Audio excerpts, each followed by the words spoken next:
Hello, Bridges Taylor.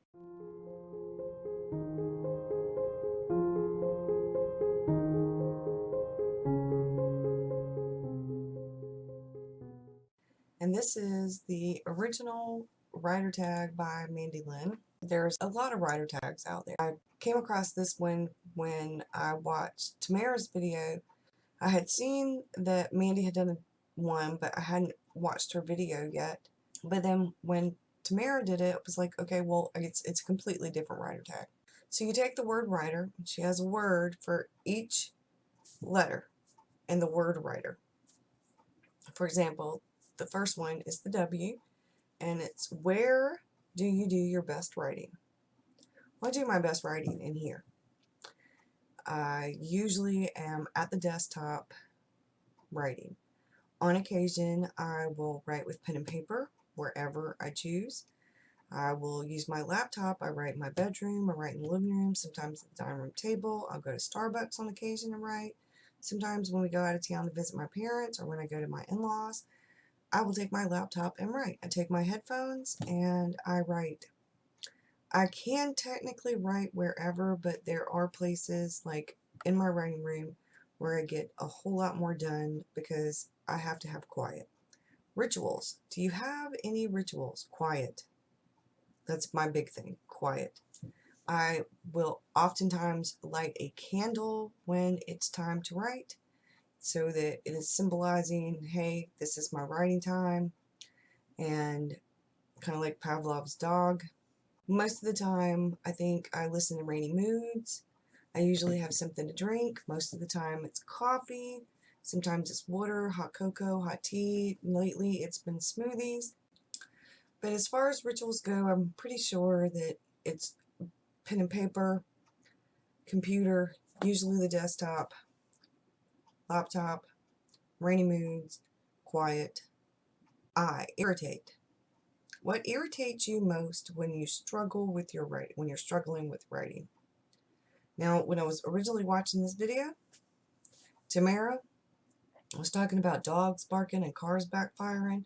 Watching her video on my laptop, and I almost fell off of my bed, laughing so hard.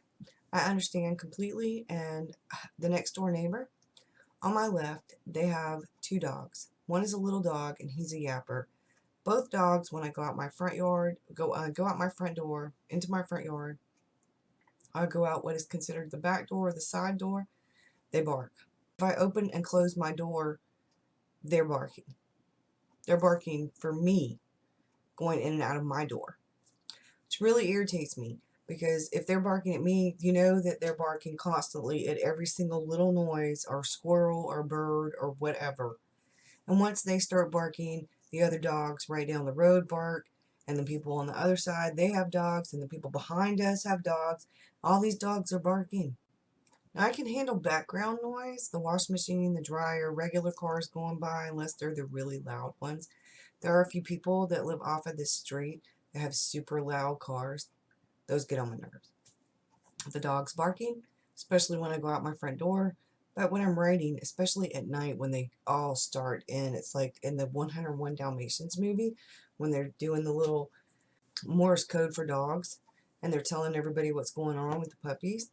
That's kind of how it feels like around here, only instead of Morse code, they're just the whole neighborhood's barking. Noise irritates me. My phone ringing when I'm not busy, it seems like it never rings.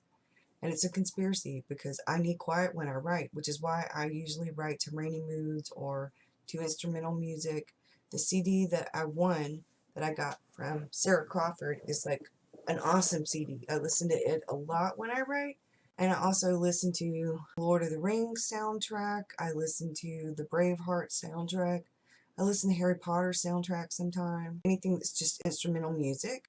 And I love Rainy Moods. T for talent. What aspect of writing do you feel most talented at? Getting the emotion out, getting details out. I'm kind of long-winded, as you probably already realized from the length of most of my videos. Getting information out there, getting the details out, description, emotions. Usually pretty good at that. Really talented at poetry. It's just I've been in a slump for the last few years with the poetry. I've only written probably a handful of poems, and those weren't very good, but I used to write some jam up poetry, which is getting a lot of description out there in way fewer words. E for essentials. What part of writing is absolutely essential to who you are? All of it, I think. I've been writing for as long as I can remember. But I was a storyteller before I could even write. My mom would tell me stories when I was little. And then my brother is 3.5 years younger than me. Even I think before I could even read very well, I was telling him stories. So my mom would read to me and tell me stories, and then I would tell my little brother, my baby brother, stories. So I've been a storyteller pretty much my whole life. But what is absolutely essential, I guess what's essential to my writing would be pen and paper, because I can write without a computer, but I can't write without pen and paper. I can use a typewriter to write. I would actually love to have a typewriter. That one back there is from when I was a kid. I had a manual typewriter that was my aunt's, but it completely shattered. It broke when I was moving. And so I'm on the hunt for another manual typewriter. But essential, what part of writing? Yeah, all of it. Because I journal, I art journal, I write. I'm not just writing a novel. I mean, I also journal, and I would love to get back into writing poetry. Writing in general is essential. I can't imagine my life without writing. R, the last R, reflection. What is something that you've written that is a reflection of something that's happened to you in your life? I'm not brave enough to share my poetry with y'all. Tamara's was awesome, but I'm not quite that brave, especially since I haven't really written any in a while. The story that I'm currently working on was based off of something that happened when I was young. Wrote the scene in a different book. And I'm probably going to go back to that. But it's what got me thinking about this and this book, back to thinking about this book, which was on my mind years ago. When I was little, I've talked about it before, I talked to ghosts. I saw them when I was a little kid. My grandmother caught me up in what had been before they remodeled, or whatever it was remodeled. It had been the attic. And I was having a little tea party with my little pretty tea set with the ghosts, and I'm having conversations with them. My grandmother heard me upstairs talking to people, and she was like, well, she thought my cousins had come home, and she went up there, and there I am, sitting at a little table, my little tea set, having tea, and talking to ghosts. I don't know that my grandmother did or didn't see that. My grandmother had abilities, powers, if you will, and I watched her heal warts off my cousin's hand. It was pretty amazing. The next day they were completely gone. So I've seen quite a few things, and when I was writing the book for this one about witches, The Good Witch, that those things kept coming up. And I was reminded about a lot of different things that my grandmother did and talked about and stuff like that. And then I talked to one of my aunts about it and stuff like that. It was a really interesting conversation. But it made me realize that this idea had been in the back of my head for a long time. This story, especially the relationship that my main character has with her grandmother, and her grandmother's ghost coming back to visit her and tell her important things, and my main character being a medium, not just a very powerful witch, but she's a very powerful medium. She goes to live in the mundane world. She has turned off all of her witchy psychic abilities, but the one thing she cannot turn off is her ability to see and communicate with ghosts.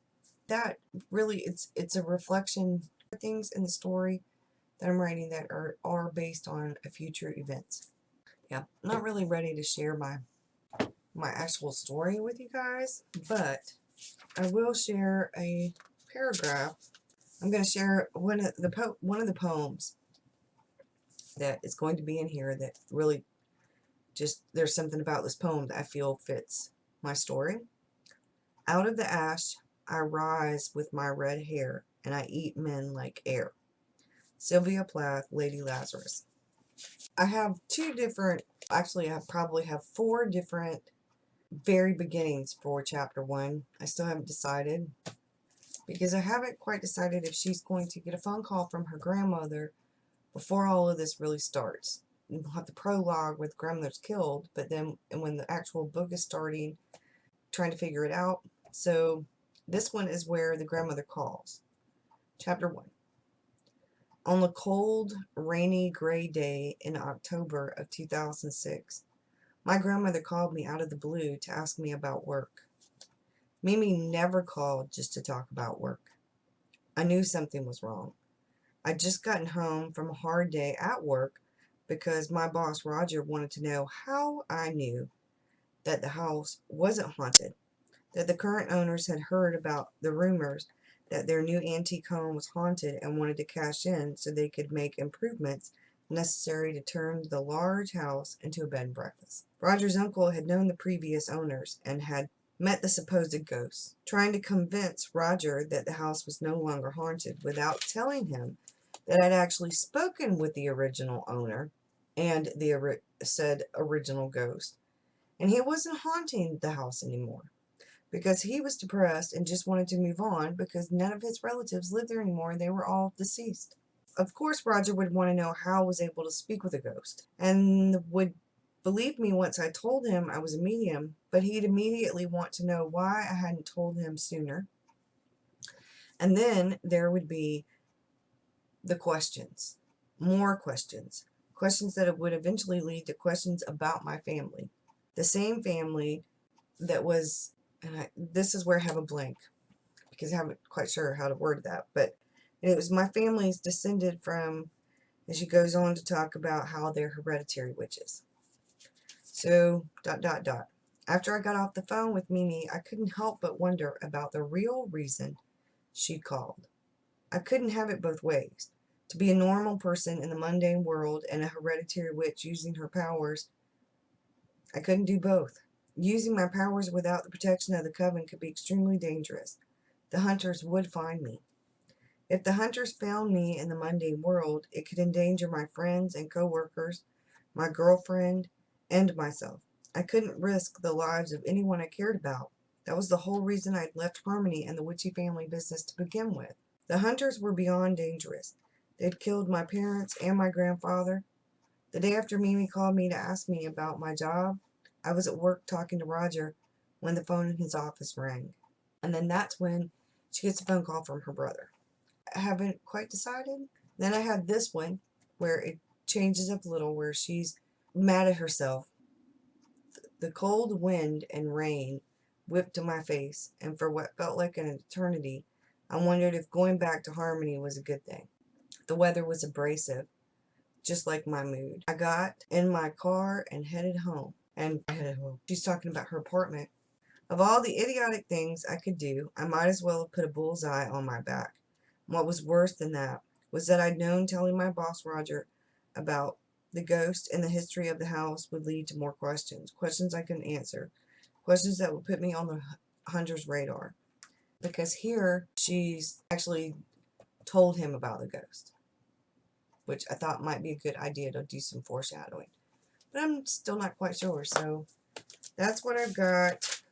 Because otherwise, my chapter 1 is actually opening with her in her office. She and Roger are having an argument about the house. She knows that the truth is going to come out one way or the other eventually. People are starting to wonder about her and her ability to find so many hoaxes and so many real things. If you want to do this tag, feel free to. I'm not actually going to tag anybody. Just going to tag everybody. I mean, if you're watching the video and you haven't already done the tag, then do the tag. If you haven't done a video ever and you really would like to do video but you're kind of nervous, this is a great way to kind of get started with that, because you could actually take pictures of where you write.